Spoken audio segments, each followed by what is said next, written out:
surprised to be asked to do a poetry reading, because it's a long time since I've done such. So if I stumble a bit over words, excuse me. Will do. Because my normal thing is not to have any papers at all in front of me. That's the great thing about storytelling. You can't make mistakes with storytelling. Because if the story doesn't go one way, it'll go another way. Literally, you can't make a mistake. Because, like I say, well, anyway, I was in Brosna, where I come from, at the weekend, for the Connie Coughlin Festival. Maybe some of you were there. Music festival. I play no music at all. But it's nice to be asked to tell stories in your own place. It's a kind of an honour, I suppose, because normally in Ireland you have to be dead to be made much of in any sense in your own place. Well, you do. And the same was true last year. I was asked to do something in my own place. Now, I don't know, I was trying to make out tonight, what would I do in the line of, tonight and last night, what would I do in the line of talking here? And maybe there's two things I should do. And those two things are, the two things that interest me, be it in stories or in poetry, are, funny enough, people and places. The people, that's what led me to storytelling, first of all.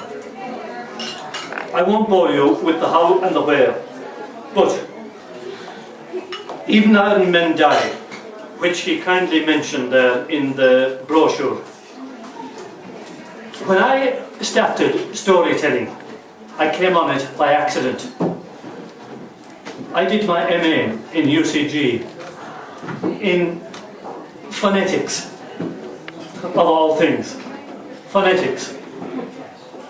And in order to do that, I had to go out listening to people's accents, to hear how their accents change, how the old people speak, how middle-aged people speak, how younger people speak. And where do I go? I chose my own parish in Kerry, Brosna. But when I went home, I was told by the professor in Galway, Professor Henry, go to the old people first. My problem was, I didn't know any of the older people in Brosna because I got my secondary education in Cork City with the brothers. And I have nothing but respect for the brothers, in spite of all the scandals. They were wonderful teachers. The only blackguarding I ever saw among the in the brother schools were with the lay teachers. We had a teacher called Bonzo. He was a bastard. He was our Latin teacher, and if you didn't know your Latin, he cut you there and lifted you off the ground until you could conjugate your verbs and held you there off the ground. We had some wonderful brothers. I'm still friendly with them even to this very day, 40-something years later. The ones that are still alive. But all that being said, I was sent out by this professor in Galway, and my father, luckily, my father was the local harness maker in Brosna. My uncle was the harness maker in Mount Collins. My grandfather was a harness maker. It was the family trade.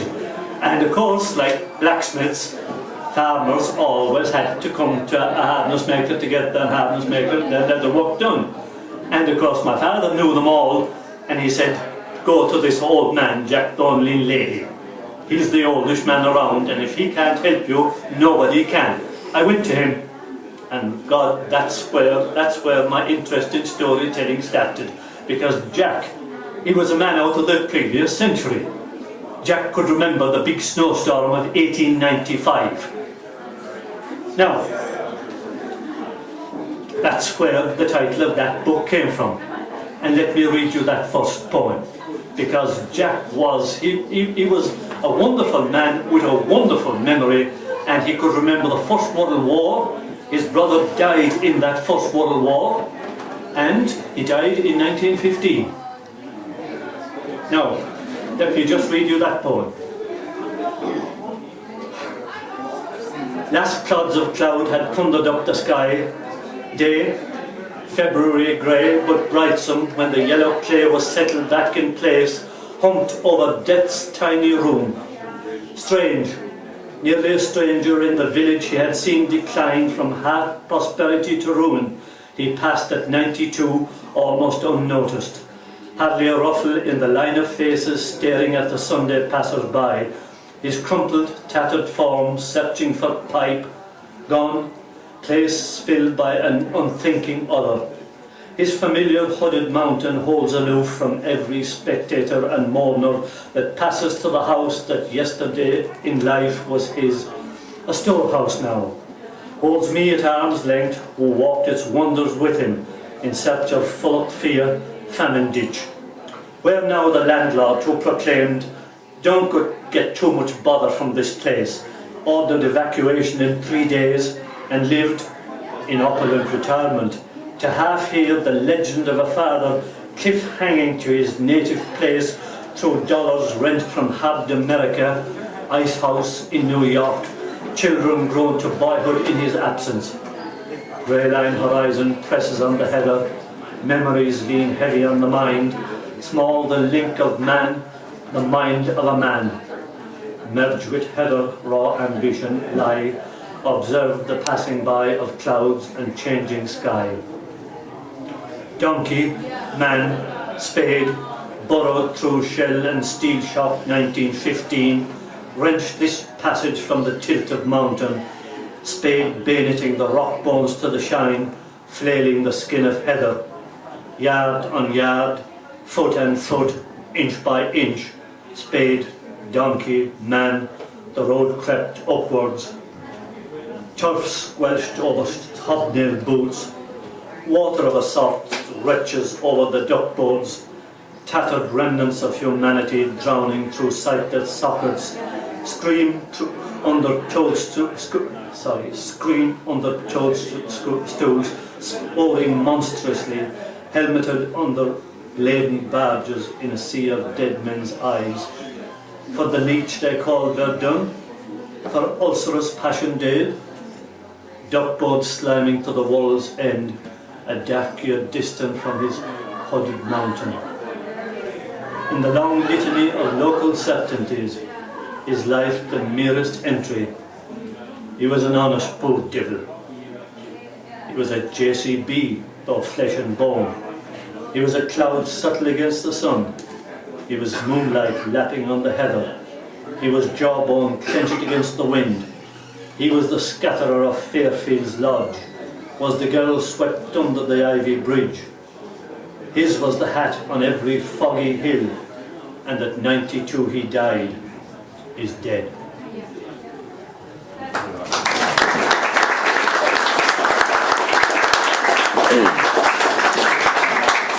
I was always very impressed by things in the landscape. My son qualified in archaeology. I don't know whether he got the interest from me or not, but just walking out to see what was out there. Forts, ring forts, the rest of it always interested me. The fairy bush there, the likes of that, these kind of things interested me. Schachs, as we'd call them. And of course, Kylines. You know what Kylines are, as well as I do. Kylines are children's burial grounds. Now, if you look at the 6-inch maps of any parish in Ireland, you'll see them. And question yourself a little bit, why? Why would Kylines be there? A Kyle, or Killines they're called in some places, Kylines or Kylinux. There are various names for them in various parts of the country. Now, this is a poem I haven't even printed. I was just working on this at the moment. But a person came to me within the last few days to show them this particular Kyline. And I did. It's beside a Blessed Well in Crusheen Parish.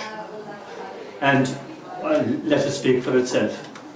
At a children's burial ground.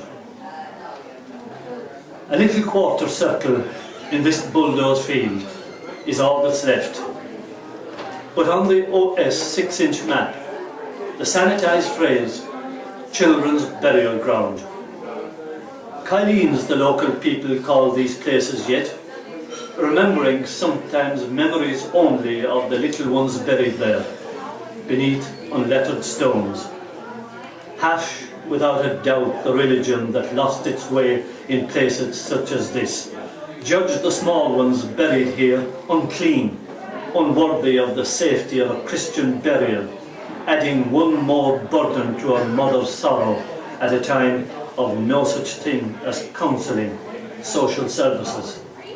And so they lie, unclaimed, half known, yet remembered, a blot on land and mindscape. What would Christ have said? Would he have ordered them put outside a proper graveyard wall, into the remote corner of a field to be all the easier forgotten? But then, Christ was hardly one for neat solutions, was he? Whatever of his followers.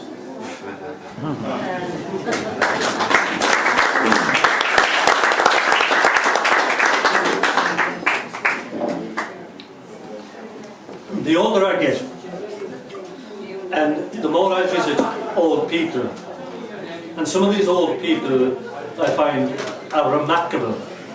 There's one old man I visit, and he's 94, and he has all his wits about him, and he's very upset of late that his driver's license has been taken from him. There's nothing wrong with him, and all he needs his Jeep for is to go the 2.5 miles into the local village to get his dinner. That's all, and to get a newspaper. He has never had an accident. Why his driver's license has been taken, he doesn't know. I found out since, in fact, for him, I must go back to him one of these nights, that in fact there is no reason why it should be taken from him.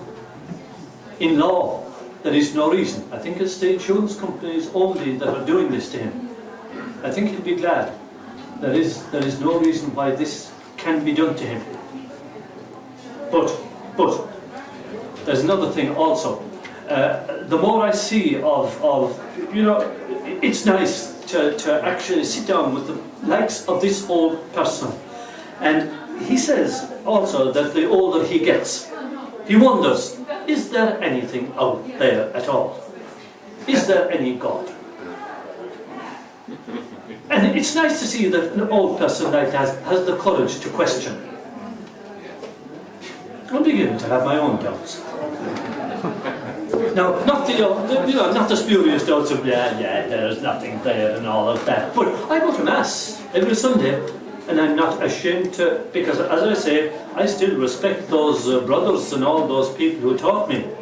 And the scandals in the church, that's a minority of priests. I know very, very decent men who must suffer for the sins of a few. And I have terrible sympathy for those, terrible sympathy. Because look, it's a lonesome life.